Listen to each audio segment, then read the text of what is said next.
Large SUVs often fade into the background. Not this one. The Hyundai Santa Fe looks bold, almost tough, and very different to what's come before. But does the seven-seater have the smarts to match its looks? There is no shortage of large SUVs, many of them blending anonymously into the traffic. Not this one. It's the Hyundai Santa Fe. It looks bold, vaguely tough even, and fortunately there's a lot more to it than its looks.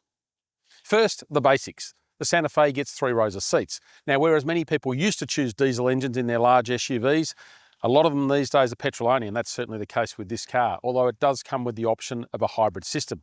There are 3 model grades, so you get the base model, which is known simply as Santa Fe, or this one, the mid-level Elite, and right up to the Calligraphy, the top of the range, full-on luxury. Now, prices, they range from a little bit under 55 grand to almost $80,000 plus on-road costs. As for rivals, you're looking at things such as a Toyota Kluger, Mazda CX-90 or Kia Sorento, not to mention a bunch of Chinese brands trying to muscle in on the large SUV action.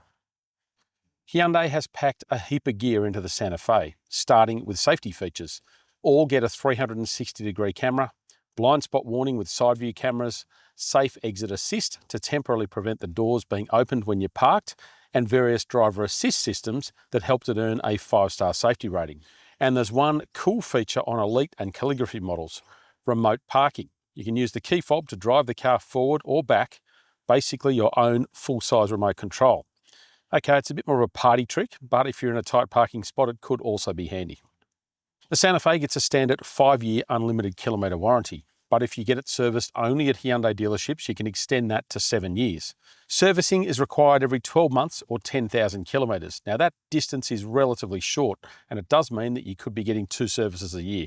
You can choose between 2 engines, the most affordable of which is the 2.5 litre 4-cylinder turbo.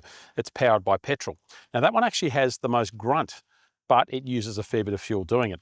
It's this one, the 1.6 litre hybrid system, that saves a heck of a lot of fuel. Obviously it's got an electric motor and that gives it a bit more zing in everyday driving. And as I said, it's that fuel economy that is the real appeal with this car. Now this car first went on sale in 2024 with that American inspired exterior, and that flows a little bit through to the interior as well, which has got bigger, which obviously makes it more spacious, particularly here. You've got this low-slung center console, and this is sort of, I guess, helps define the front of the car a bit. Not only have you got these 2 phone pads on top here, so plenty of storage for your gadgets, but you've also got a nice storage bucket underneath there. So plenty of space for small bags and other things, and a nice clean layout. Plenty of tech up here, but also plenty of functionality across the screen. So all up, it's pretty good. The seats, they're quite firm, but they are supportive and generally do a really good job. And those in the back seat are also well catered for with plenty of space. And there's also heaps of thoughtfulness that's been put into this car, just with little things here and there. So blinds, for example, are one option. Also, you've got these bag hooks on the backs of the seats. And the center console, it's actually hinged at the front and the back. So I can open that and access the center console from here. Plus, I even get a drawer back here to store things in. So a whole bunch of that thoughtfulness really adds up to a car that, I guess, over-delivers in that large SUV space. And getting into the third row is also pretty easy. So get out, push a button, and in one motion, you're in. Okay, the aperture's pretty tight to get through there, but it's a relatively easy way for little ones to scramble into the back. The luggage area is tight if you've got all 7 seats in play, but if not, then it'll swallow plenty of gear. And the non-hybrid gets a marginally lower boot floor for a fraction more space. Let MotorScout find the best deal on your new car. Select the car you're looking to purchase on our website. From there, MotorScout will go to work for you, negotiating with all the dealerships in your area. And within hours, you'll receive the best prices and availability on your new car. Ready to get started? Simply visit motorscout.com.au or give us a call. The base 2.5 litre turbo is in many ways the more fun engine. It's got more grunt, so performance-wise, outright performance, it's the one to pick, but it's not the one I'd pick, mainly because of economy. So it does tend to get a little bit thirsty. But the other thing that the hybrid's got going for it is, I guess, an easier nature around town. So in everyday driving, it brings in the electric side of the equation a little bit sooner, and you end up with this, I guess, nice flexibility, and it sort of works really nicely in a large SUV, particularly around the suburbs. But when you need it, you do have the extra grunt, you've got the extra pulling power, you've got the extra legs for the open road, and despite that tiny engine, it actually works together really well as a package. And it is impressively economical.